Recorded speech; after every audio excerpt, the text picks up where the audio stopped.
मिक्सरचा स्फोट झाल्याने पंढरपुरात महिलेचा मृत्यू।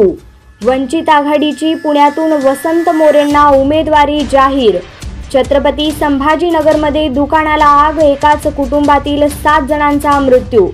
पुण्यात महिला पोलीस निरीक्षकाच्या हप्तेखोरीला कंटाळून व्यावसायिकाने पोलीस ठाण्यातच पेटवून घेतली।